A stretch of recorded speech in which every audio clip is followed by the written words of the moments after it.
Hello, everybody. This is the podcast. We talk to everyday people with your not so everyday questions. Before we dive in, make sure you subscribe so you never miss an episode.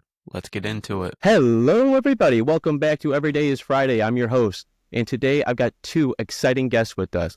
We're about to dive into their story, share some wisdom, and break down what makes them who they are. Sit back, relax, and let's get into it. Before we dive in, for those who may not be familiar with your type of work, can you share a little bit about who you both are, what you do, and what drives you both to keep doing it?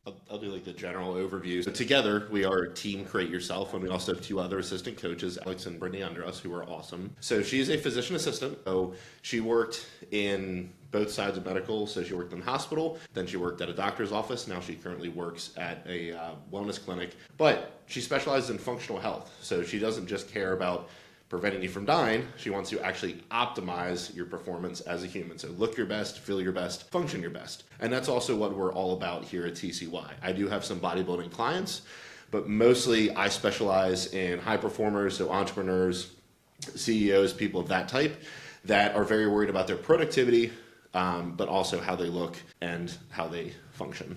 That's a broad overview. What was the second part of that?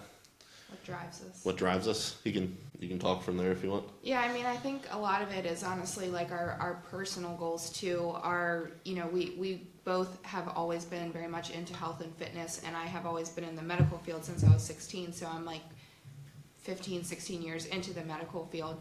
But I just didn't like how in the medical field there wasn't the aspect of actually getting to the root cause of things. So I try to bridge the gap between basically healthcare and fitness so that people can incorporate both and actually feel their best, actually feel optimal. So what drives us is just kind of continuing to build that bridge, getting people to actually feel optimal and approach it from all sides of their health. So nutrition, training, hormones, gut health, all that matters. You can't just address one aspect and expect things to improve. You have to address all of them, so we really focus on an all-inclusive approach. She explained it perfect. I really have nothing to add. You used literally all the words I was going to use. It's almost like we live together and do this for a living or something. Yeah, I'm excited to have you both on, and everyone has a starting point, and I know both of yours will be inspiring to hear. I mean, how did your journey into what you do today begin? So with Team Create Yourself starting, I guess that technically more so started with me in a sense.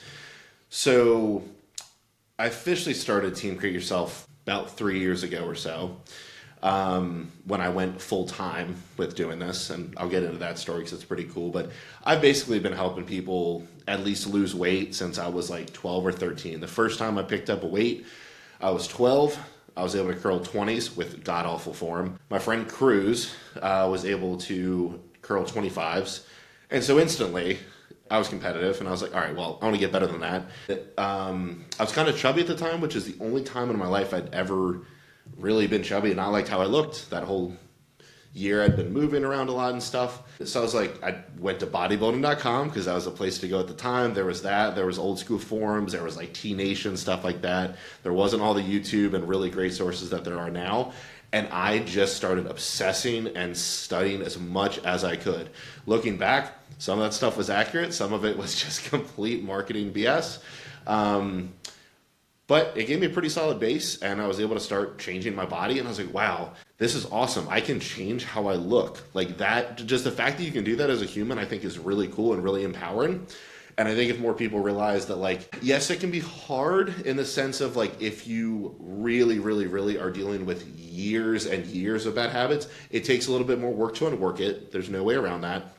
Yes, not everyone has the same starting point genetically or life situation, privilege with growing up, what they're surrounded by, what those other people's habits are like. But once you learn the basics, it's not that hard to continue to make progress. So I really find a passion in helping people do that, and I've been doing that ever since I was 13. I swam up to the point of doing it D1 for Towson University for a short period of time.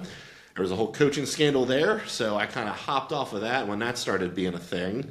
But I also just kind of lost my passion for the sport. I was more so into lifting weights. I didn't feel like getting up on stage. I was like, I've already done one sport where I'm in a Speedo. That's a little sus. Probably shouldn't jump right into another one.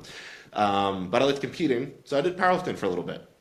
I realized later that wasn't too good because I have some medical conditions where it doesn't align very well with powerlifting. And I did want to focus even more on how I looked. So then I started doing bodybuilding, and I had some powerlifting clients before, but when I started transitioning more so to focusing on how I look, it naturally attracted a bunch of clients. Fast forward to, we decided to move from Baltimore to Florida, and I was currently doing a door knocking job. I mean, literally knocking on doors, trying to get people to let the salesperson come in their home and give them a very extensive free estimate on windows, siding, roofing, doors, etc.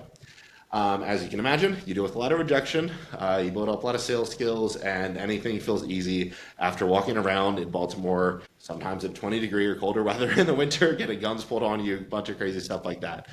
But we moved to Tampa, and there was an office with that same job, but they didn't have as many products to pitch. The culture was a lot different, and I was like, with how much I have to drive here and how much less money I'm going to be bringing in, this just doesn't even make sense money-wise. The goal was to go like full-time with coaching probably 5 years down the road. And we got to the point where she was like, imagine if you just put this time you're doing the door knocking into your coaching, like you could probably blow up pretty quick. And I'm like, yeah. And she's like, and I'll cover us for a few months if need be. And I was like, okay, I needed to hear that. Thank you for the permission. But of course, my male ego kicked in, and I'm like, you ain't covering shit. So I like quadrupled my client load in a month. And so she is the reason that TCY is what it is and was able to start off as what it is. And then fast forward 2.5-ish years from then, 3 years from then, I was able to start making enough, and we're able to move to a different area, and she was able to find a different job where she didn't have to work as much, we didn't have to drive as much, and she can work in a wellness clinic, which pairs a lot better with what we do for coaching. We have a full partnership with Premier. They're awesome, Premier Alternative Medicine.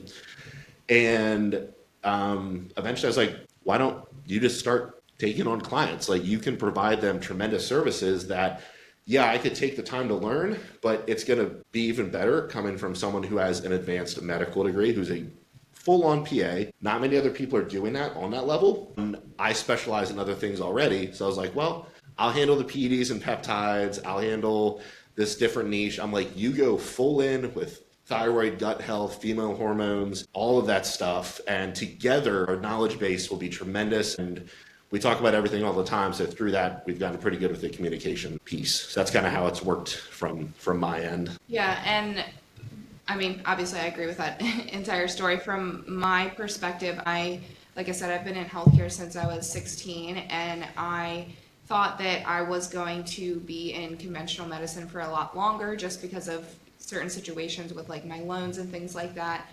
We decided that me leaving was actually a better decision for especially me personally, but just financially as well too. So it's a little bit scary to make a jump from like a typical 9 to 5 to working in your own business. Obviously it's a very different type of, financial scale, but it has been awesome. And honestly, the growth has been amazing so far. I've been able to help so many people, which is incredibly rewarding.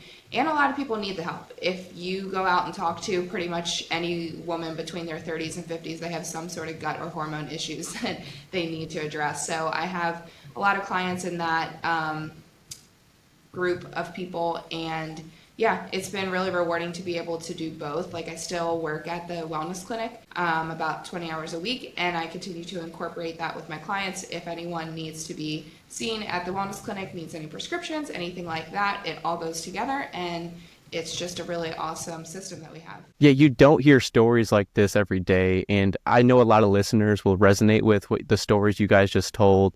And a lot of people deal with a lot of problems out there, and like the same thing. I was chubby at one point myself, and like I resonated when you were telling your story, and I appreciate you sharing that. And I'd love to hear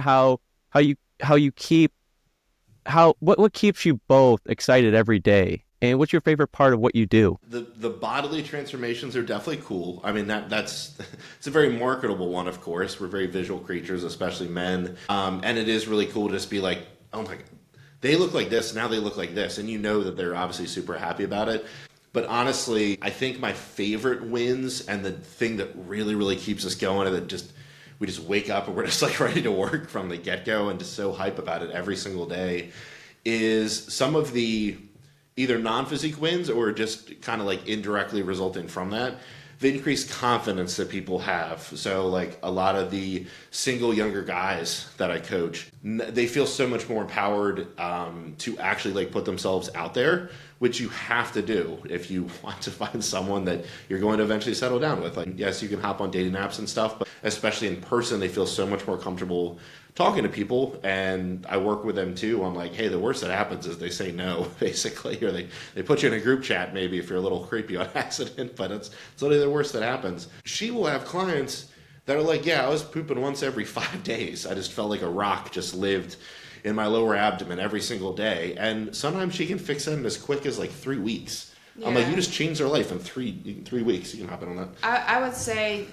the most fulfilling thing for me is that when I have people that come to me and say that they've been from doctor to doctor, they go in, they're told their labs are normal, they're told their testing is normal, they tell them eat healthy, exercise, or here's a pill for this, here's a pill for this symptom, you have bloating, here's a PPI, stay on for the rest of your life, which that's a whole rabbit hole, but please don't do that. And then I have people come to me and I actually get to the root issue and figure out the root cause, and we address it from all angles, and within a couple weeks to months they are feeling drastically better. And I hear it all the time where people say to me, I have been to so many different people and I just have not gotten any answers. And so it's really fulfilling to hear people say that and actually fix people per se, or have them, improve in regards to how they're feeling on a day-to-day basis. It trickles into all areas of life, but I would say that is the most fulfilling thing. And then the other thing too that keeps us going is obviously Jensen and I are partners, so we're very much on the same page with honestly pretty much everything in life, but especially as far as business. Like, we are both very driven, but we do help each other to kind of, relax when we need to. And we both keep our each other's head on straight for the most part. But it's just really nice to be able to work with someone that you already have such a high level of communication skills with. When you start working with like a business partner or any coworkers, obviously your communication is not developed to that degree. But when you're working with a partner, a lot of people would not recommend it, but I would highly recommend it if you have a good relationship with your partner and you have good communication skills, because you already have that established. And like, I just honestly feel like our success has not been additive, it's been like that's a hard word. Multiplicative. Just because we continue to help each other grow, and the success is just tenfold because we can do things so quickly. Like, he's in his office here, I'm in my office right around the corner, and we just tell each other certain things if we need things to get done quickly. And it's just been a really great process being able to do it together. Yeah, the best work comes from passion, and obviously you're both passionate about what you do. And we all face tough times though, but pushing through those tough times, it's what makes the story worth telling. What's one challenge you've both had to overcome in your journey? We're both workaholics, so that's probably our current struggle. Off the top of my head, that's the biggest one. That's probably the biggest one. I mean, one thing you would think that would be a struggle that we've actually integrated pretty well, which Kara was kind of already hitting on a bit with us both being on the same page, is I also coach her. So I have a lot of different personalities that interact with her. So sometimes I'm Coach Jensen, sometimes I'm boss/business partner Jensen, and then sometimes I'm partner Jensen. And we're pretty good with this, but since we've both been such workaholics lately, we definitely do need to take a little bit more time each night for the partner bit. Not just for the sake of like spending more quality time with each other, but it does also just make us even more fresh to get back to work in the other realms and to be socially fresh for other people when we wake up the next day. If I'm working from 5 a.m. to 8:30 p.m. and eating all my meals during that without really taking any breaks or anything, and she's in the same type of situation, and we don't have time to have fun before bed, or we just have to rush through every conversation that we have, and there's no time to like just genuinely catch up without having to speed run through it. You can do it for a bit. We can absolutely go through sprints where we do it for a bit, but it's something that we want to reclaim our Sundays, and we want to try to reclaim an hour each night is our goal. Yeah, I would say another thing that has sort of been a struggle, if you want to call it that I think a lot of newer entrepreneurs have to deal with, or people that are just kind of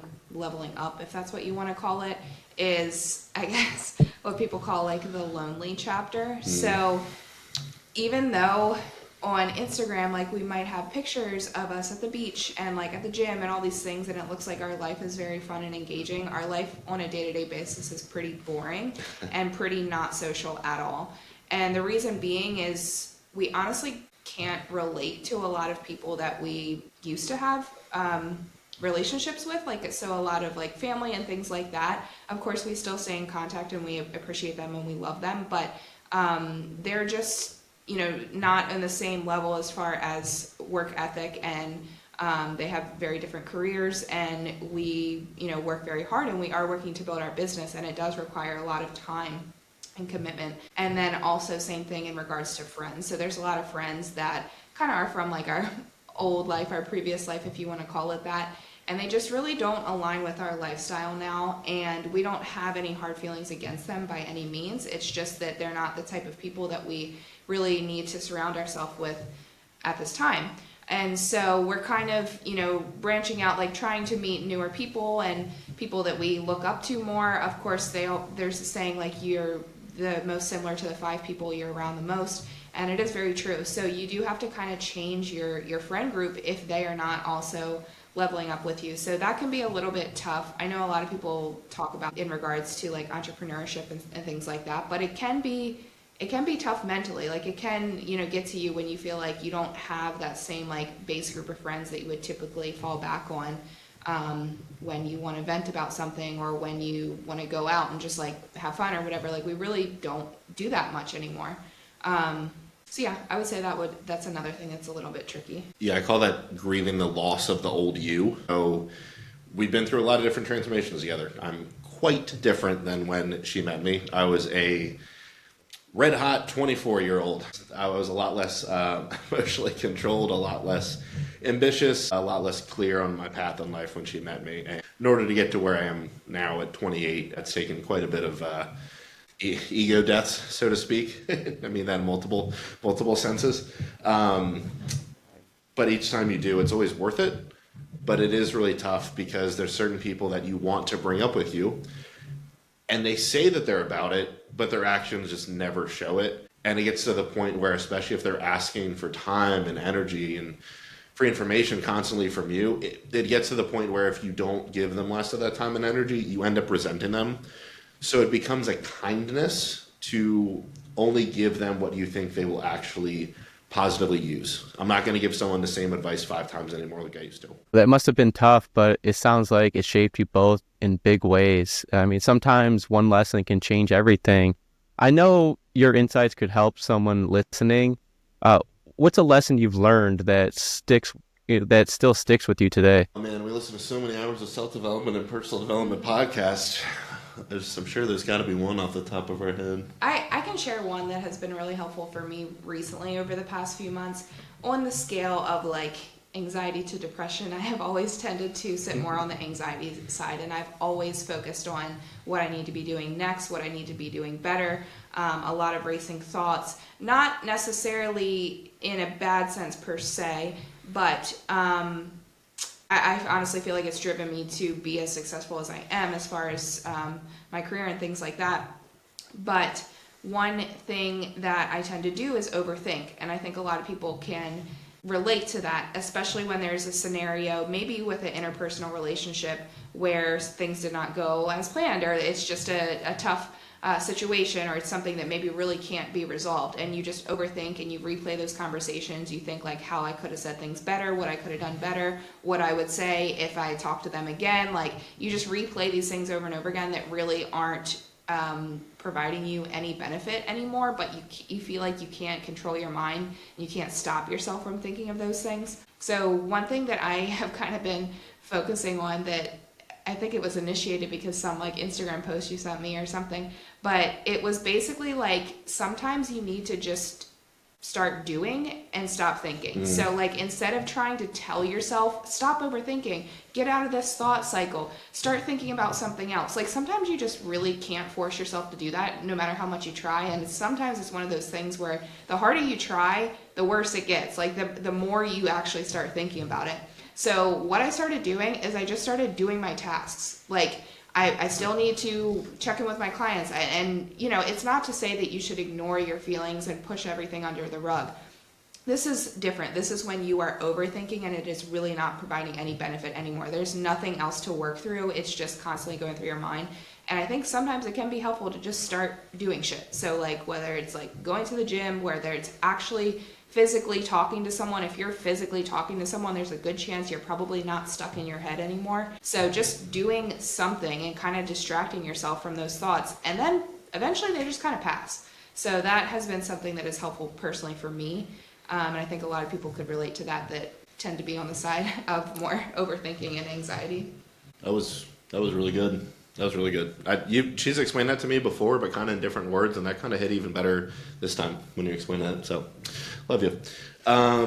For me, so this is one that I've basically went back and forth on a few times until I finally actually understood it. So, like I was saying, I was a bit of a hothead because I was an angry kid, had an interesting childhood, and had to learn how to control that.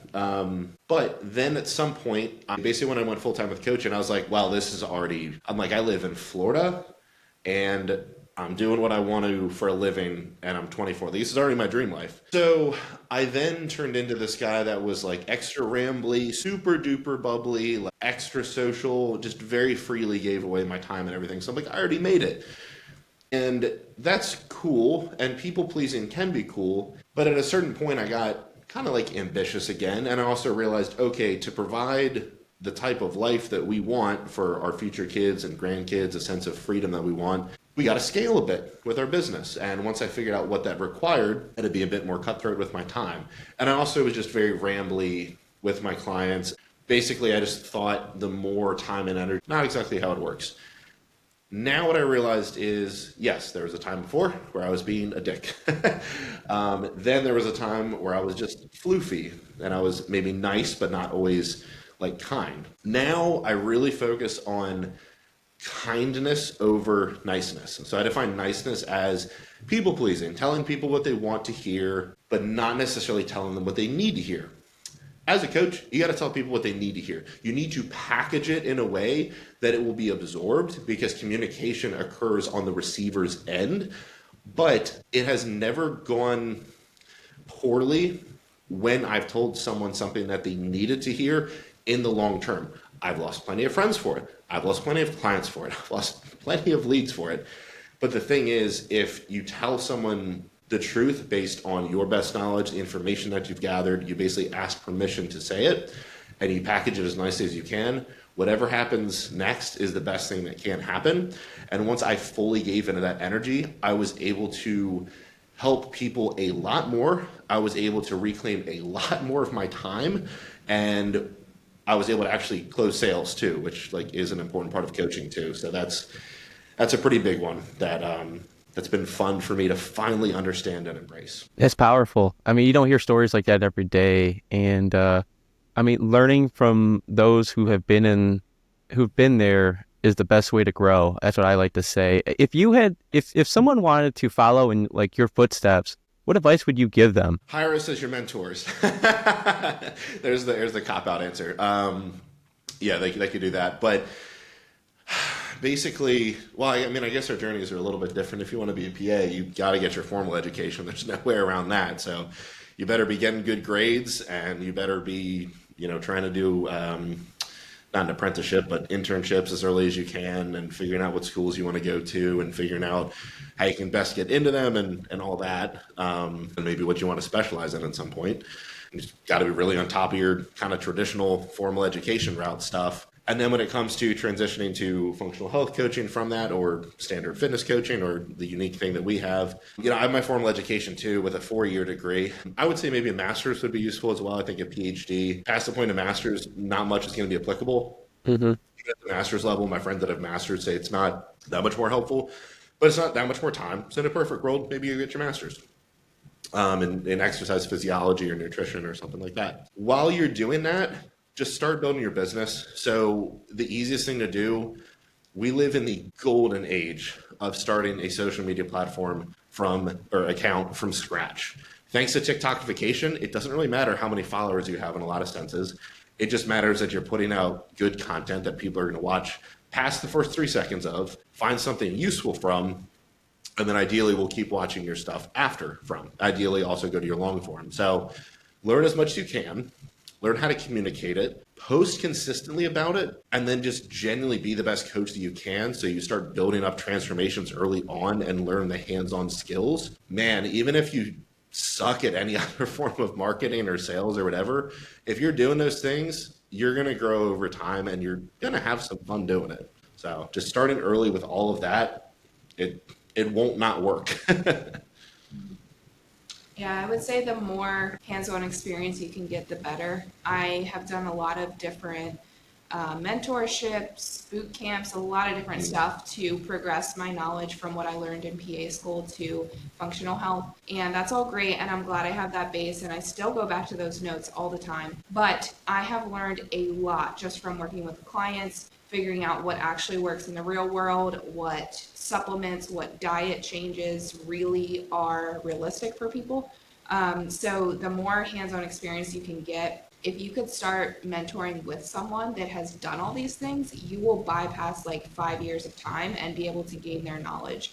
I feel like personally, and this is, I guess, goes back to the question of something we've struggled with, is we haven't really felt like we've met too many people that currently align with what we want to do exactly and are levels above us. So we feel like in a way we've kind of been paving the way and don't really have too many mentors. Of course, there's mentors that we can and have hired in regards to like business and maybe straight up functional medicine, but like doing exactly what we have done in regards to creating a business around functional health and fitness doesn't seem to be very popular.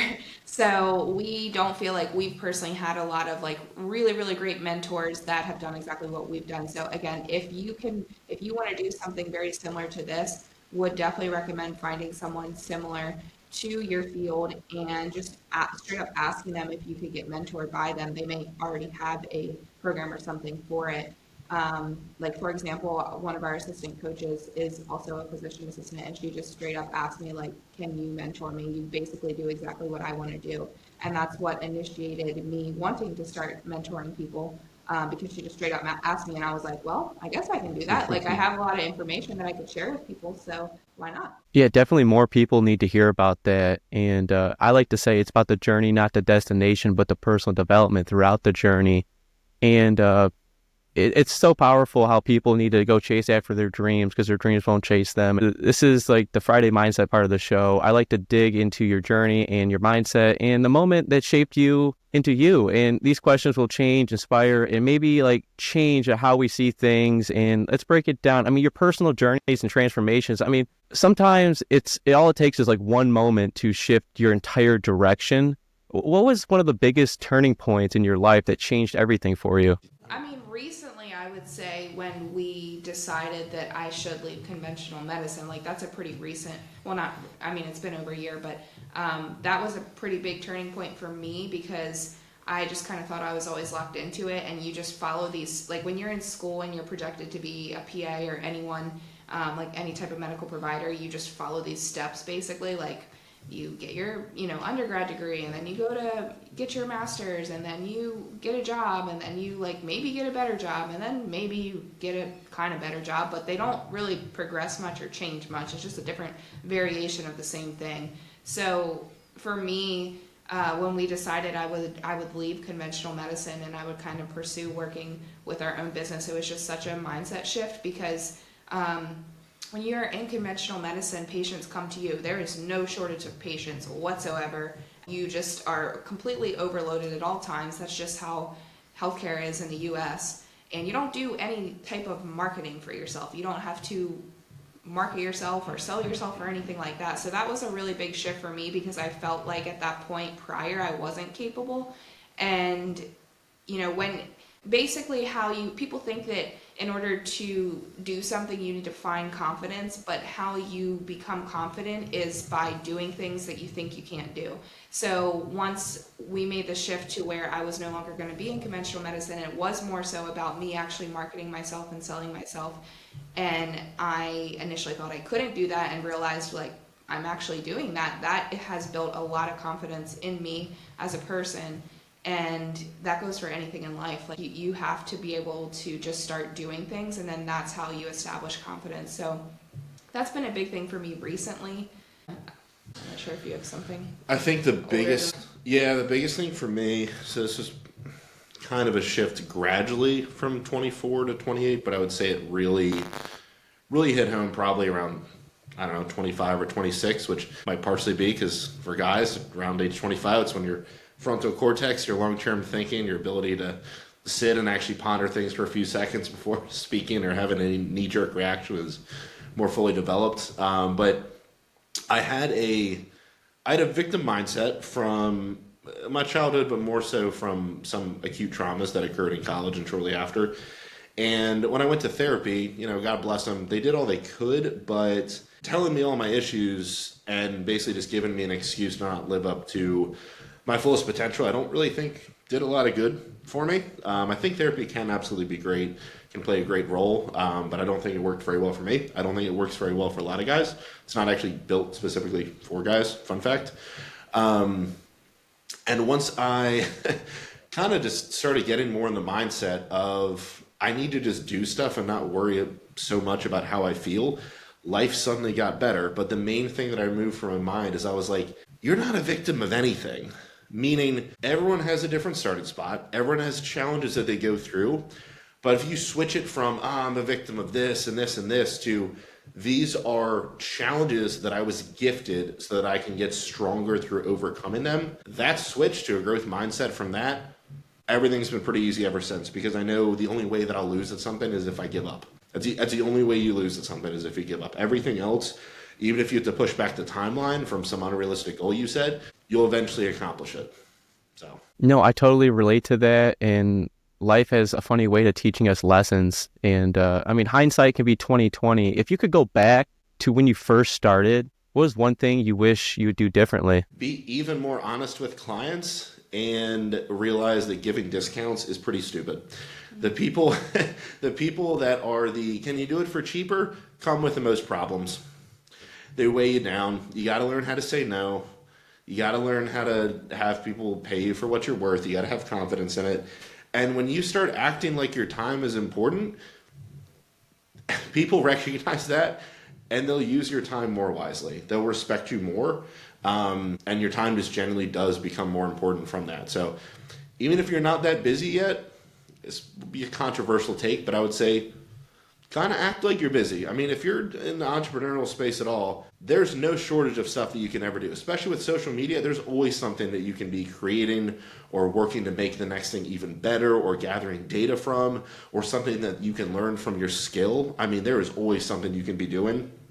And when you realize that, and that the opportunity cost for doing some BS that doesn't help you advance is missing out on those things, suddenly those things become even more important in your mind and you just unapologetically do them and it just builds you up a lot faster. I'd say for me that I would go back and tell myself just start sharing because I think a lot of people could relate to this, that you would have the mindset that you need to know everything before you start trying to help people, or you need to know everything before you start posting about it.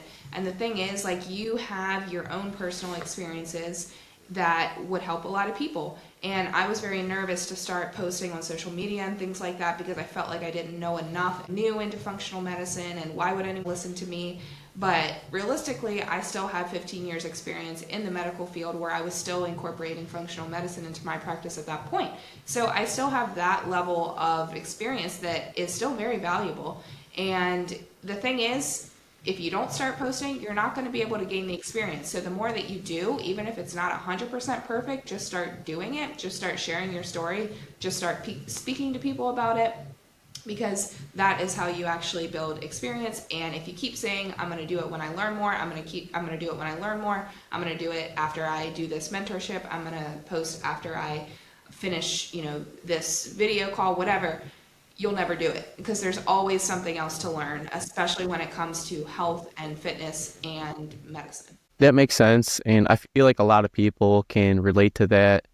And I mean, no one makes it alone. There's always somebody or someone that lights up the fire in us. I mean, who or what inspired and made the biggest impact and shaped you who you are today? I think it's kind of funny because It's a weird question for us. You can start off on why. we talk about this a lot. I feel like you probably already know what I'm going to say. We talk about this a lot, how, again, we both love our families to death, but we are both like the black sheeps of our families, in that we've kind of already done a lot more than pretty much any member of our family, in a lot of different regards. So it's hard for us to say that we had a specific person or like mentor in our family that like really guided us. Neither of us really did. So we talk about all the time how we've kind of shaped ourselves from like our own vision of ourselves, but also like people online or like podcasts that we listen to a lot. So like Huberman,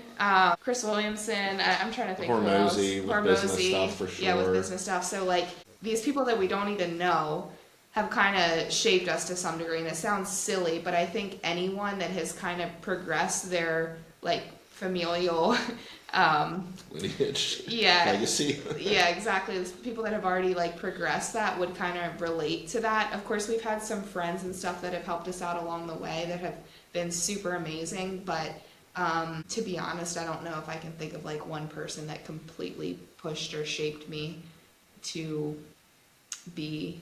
I mean, probably Jensen. Honestly, that's the only person I could think of. But. Yeah. You gave me the permission I needed to do this full time, and then I gave you the permission to quit your other job and come on board. So, yeah, the best answer is probably each other, but yeah, podcasters are probably the number one thing.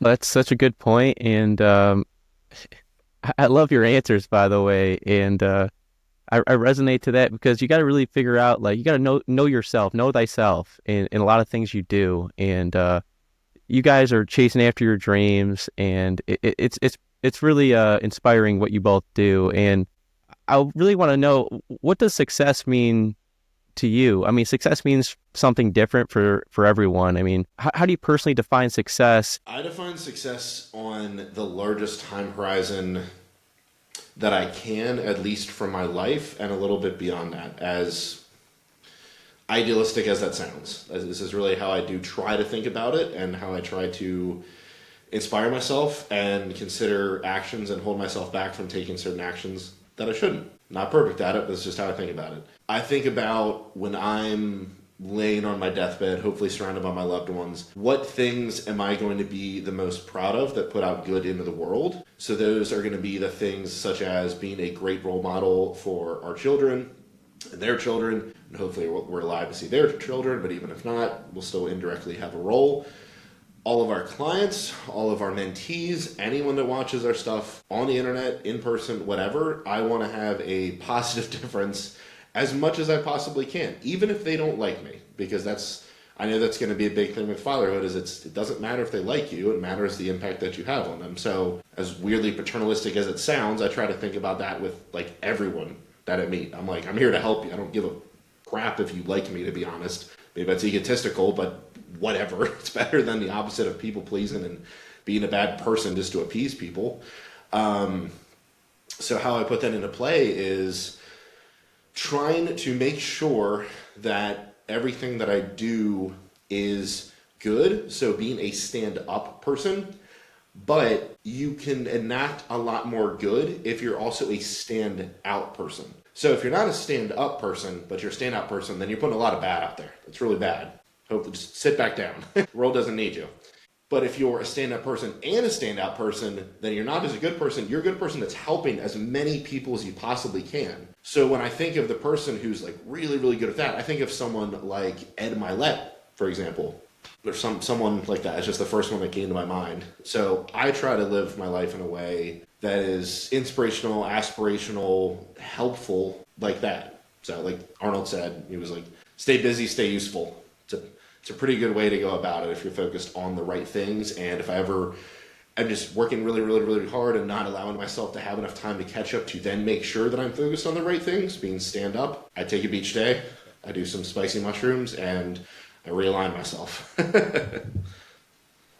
Yeah, I would say that's a very good definition of success that I would agree with. I would say as long as you are continuing to help others on a day-to-day basis and you feel fulfilled in doing that, that's success to me, because no matter how much you're working, it almost doesn't feel like work. Like, to some degree, you know, sometimes you're tired, sometimes you don't feel like doing things. It's not always rainbows and butterflies, but that's success to me, because having fulfilling work where you know you're actually impacting people and helping people to the point where it doesn't even feel like work and you can always go back to it without dreading it, that's success. And if I could build my life to do that pretty much every day, with some enjoyable moments in between, beach days, whatever, time with family and friends, then that's my version of success.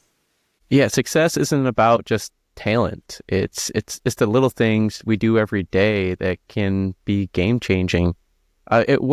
What's a personal habit or daily routine that keeps you both grounded? Structured in my morning routines. I know everybody has these like extravagant morning routines, but like I guess I should say the three things that I like to do every morning that's really helpful for me, both mental and physical wise, is I always start my day with 2 minutes of, this is kind of a weird combination, but it's just what works for me, 2 minutes of prayer and vacuums. So it sounds so Clip weird. this part for us. But vacuums is what you do as a bodybuilder to basically it's like a core exercise. And I was really struggling to incorporate that in my daily routine. I kept forgetting to do it, but it is really important for your core, to keep your core very tight. So I basically dedicated, and I time myself every morning where I do 2 minutes of vacuums and I pray during it. And it's just a really good way to start my morning because it kind of grounds me and puts me in a good place mentally. So that's one thing. And then after I do that, I drink my gut morning cocktail, which I post about online all the time because obviously I focus on gut health a lot, but that has helped a lot physically. Very, very helpful for your gut health. So if you are having gut health issues, add in a gut morning cocktail, which I use 1 cup of warm water, 1 tablespoon apple cider vinegar, 1 tablespoon aloe vera juice, a splash of lemon juice, 5 grams of glutamine, and some salt, and mix it all together and drink that in the morning. Tastes not very good, but is very beneficial for your health, your gut health, blood sugar regulation, and that is my little morning routine thing that I do that helps me.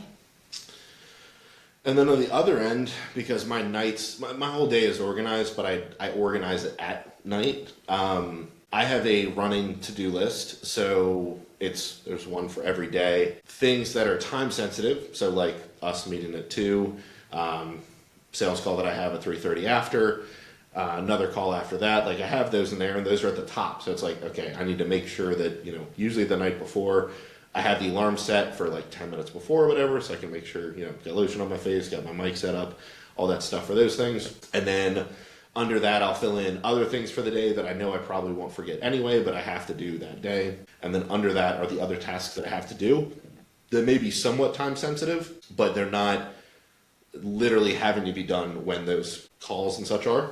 And then under that list, there's a few spaces, and it's like everything that I need to eventually do, and I want to get to quickly. But if other good things that are higher up on the priority list are above it, I'm going to focus on those. So there's some things that stay on that bottom list for like 2 months because I just keep getting calls, clients visiting, vacations, all that good stuff. But I make sure that list is fully good when I have a bedtime alarm that goes off where I just check, okay, cool, it's 8. So that means I make sure that list is good. I set the alarms for the next day. I take my phone, make sure it's on silent, do not disturb mode, plug it in, put it face down, put a book on top of it so that in the morning I usually, if I'm perfect with it, I'll be like, okay, cool, this is my note that I just, hit off on the alarm, and then I read the book, so I'm starting my day with at least a few pages before I'm diving into social stuff from the get-go. So my social battery is not exhausted from the get-go, and I'm entering those social interactions from a good place. I think the bedtime alarm is huge. And putting your phone away while you're doing that bedtime stuff is fantastic. So when we're watching, usually podcasts, from like 8 to 8:30, 8:45, and we're having our final meal then and stuff, we'd ideally have it before, but we're short on time, so we usually have it then, and brushing our teeth and stuff. My phone's away, so she's getting my attention. We're talking about the podcast as we go through it. I'm learning from that, and it's usually not high level enough that it's super stimulative. It's more so like self-development-y stuff or speech stuff or like basic marketing or social media stuff. So it calms me down while still feeling useful, so I can feel like I used every hour of the day somewhat productively. And I just wake up the next day and I'm like, cool, I already have my whole to-do list set up. All I got to do is, after I read a few pages while I'm sitting on the toilet, look at it, and I'm like, cool, gotta do that, gotta do that, gotta do that, cool, I'll check my alarms, and I'm good to go. I don't have to like frantically rush around and be like, what do I do this morning? And starting off my note on like some rushed, stressy feeling. I really don't like that. So I just set it all up the night before so I can not have to worry about it when I'm in bed, and I can just wake up and I'm like, cool, let's get to it. No, those are some great takeaways, and every story has a message, and I want to make sure yours sticks with the audience. I mean, what's one thing you hope people take away from this conversation we've had? I'm scared to start something because, like he said earlier, you're only going to fail if you either don't start or if you give up. So if you have anything that you feel like is a dream or you're really passionate about something, please try to put it into your work. Please try to monetize it, because you're going to have a lot of success if you are truly passionate about something. You just have to literally start. Be unapologetic with using your time wisely, and kindness over niceness, but package it nicely. Now, what's next for you? You're both on your journey. Well, we get married the end of May, so that's on the forefront. She might do competitions after, because she's cutting right now, like she's leaning out, and it's going very, very well. And we've seen that she's put on even more muscle than we thought, and she's still putting on a bunch of muscle during this practice prep, whatever we're going to call it. So she might compete, so she can get full on into like healthy, ready to make babies mode.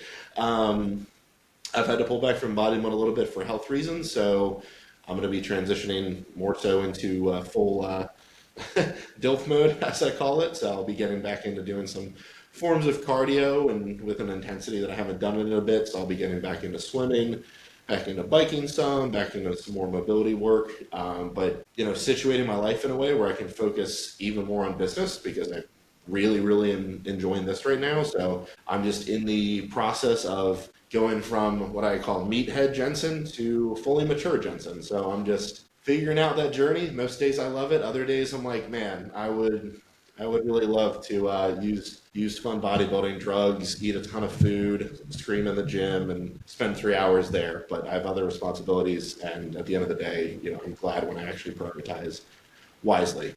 That's where I'm at. Yeah, I would agree with that. I would say, as far as like work and business stuff, we're just kind of doing more of what we're already doing. So the beginning of this year until now, we've taken a lot of time and energy and money to put certain systems in place. So now that we have those in place, which is helpful, of course, there's always going to be things to add with the business, but we're just basically at a point now where we can continue to keep doing what we're doing, because what we're doing works. So there's always this balance of between like working in the business and working on the business, and we've done a lot of this, so we just need to continue doing what we're doing at this point until we find something else better to add, which I'm sure honestly will come up sooner rather than later. But at this point, we're just kind of like repeating the same thing every day, kind of boring. We are hoping that maybe we can travel a little bit over the next year or so, and trying to figure out ways that we can do that with being this busy with work. So that'll be a fun challenge. But No, congratulations to you both, and your future. And the show that we're on is Every Day is Friday, and Friday has a special energy, whether it's freedom or excitement. And what does Friday mean to you guys? not much, because we work every day. We work pretty much every day. Sometimes we'll have our date nights on Friday nights, so that's probably a nice occasion where we actually get an extended set of hours. We still talk about work at the dinner table, but it's just because we genuinely enjoy it. Like, we love our clients, so I'll be like, hey, how's what's her name doing? And she'll tell me how that person's doing. She'll be like, how about so-and-so that joined? How's he doing? You always talk about it because we love it and we're happy for these people. Or we're occasionally venting because we're like, wow, I really wish that they would listen as much as they should. And we just catch up on the few things that we hadn't already caught up on from being one door over from each other. And we just try to decompress and try out the nicest sushi that we can find everywhere. We're sushi connoisseurs, sushers. It's not a word, but we're going to make it one. And yeah, Fridays are for sushi. That's basically where to summarize it. And all your stuff will be down in the description down below. But I want to make sure that people know where to find you and keep up with your work and what you're doing. Where can people follow and support your work? I appreciate that. Easiest way to get in contact with us is through our Instagrams. So, of course, it'll be below, but it's at tcy.coaching on Instagram, or at Kara Dragunas, which maybe she'll change it to Morris at some point after May, on Instagram. So you can just DM us there. It's actually us replying. Can't promise in the future that we're not eventually going to have someone handle that, but for now it is literally us. We also have long form, so we also have YouTube, so podcasts and some other content that we do on there that we're really trying to push so we can give deeper takes on things instead of just the quick 1 minute stuff on short form, which is okay, but we want to be able to actually help more. So that account is also tcy.coaching, or if you're checking it out on Spotify or Apple for the audio only, that's TCY Podcast. And then I also ramble on my self-development jensen.daniel.morris account if you like really, really aggressively harsh takes that I just ramble about in my car. Well, that's a wrap for this episode. And thank you for sharing both your stories and your insights. It's been an awesome conversation. I appreciate you both being on. Absolutely. Thank you for the opportunity. It was a pleasure to meet you, and appreciate you supporting us, man. It's good to give good back and forth, and I'm sure at least one person will benefit from hearing this, so we're glad we did it. Oh, it's my pleasure. It's my pleasure. Thank you. You have something to say? I just said thank you so much. That's it. Oh, like I said, my pleasure. And to the listeners, if you enjoyed this episode, be sure to follow, share, and keep up with Every Day is Friday mindset. Keep it going. Until next time, stay inspired and make every day feel like Friday. And I appreciate each and every one of you, and I'll talk to you soon. Bye.